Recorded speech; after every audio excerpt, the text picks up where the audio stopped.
Hey, what's up, guys? Monday, I'm chilling in my office. Um, I was really encouraged and challenged by something. I thought I'd share it with you. So, most mornings I listen to a devotional called the Pray As You Go app. I may have introduced it to you in the beginning of this COVID time when we did a little series on prayer. Well, I've been using it ever since. Just follow along with each day. It's usually about 10 to 12 minutes long, but just listening and thinking, reflecting. There's even always some cool music that it starts with. Probably not top 40 radio, but it's still good, kind of sets the mood. Anyway, I was listening to it, and I was really encouraged by this scripture out of Corinthians, and I wanted to share it with you. Paul's writing to this church, and it's in a culture that absolutely values knowledge. Like they want to be in the know. Like knowledge is just super important, and knowing the what's up is super important. And so you'd find these people, they called them orators, people that just kind of spoke for a living out in the town, in the square or whatever, and people would come and listen. There'd all be all kinds of different people speaking all over the place, and kind of unleashing all this knowledge from their experience and understanding of the world. And you could go from one person to the next and kind of have your mind slightly change wherever you went.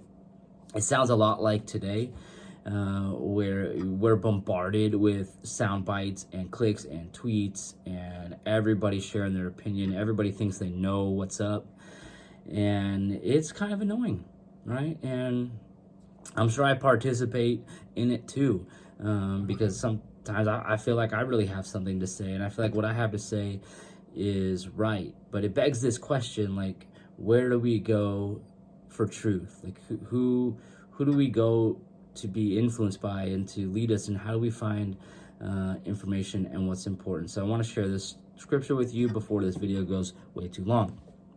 It's 1 Corinthians chapter 2, and Paul says this: I resolved to know nothing while I was with you except Jesus Christ and him crucified. I came to you in weakness and fear and with much trembling. Probably because he's like, I'm going to this group of people, and they know a lot. They know a lot. They might even know more than I do. And so I'm going to come to them in weakness and in fear and with much trembling, right? Because he knows he's got a message that's different maybe than the one that they've heard. And this message he knows is powerful. It's about Jesus Christ. He says that. And with much trembling, my message and my preaching were not with wise and persuasive words, but with a demonstration of the Spirit's power, so that your faith might not rest on men's wisdom, but on God's power. Look, I don't care what side of the political spectrum you're on. Everybody's trying to persuade you. Everyone is trying to persuade you, right? Because everybody thinks they're right. Everybody who has a platform thinks they're right and thinks that what they have to say is what's best.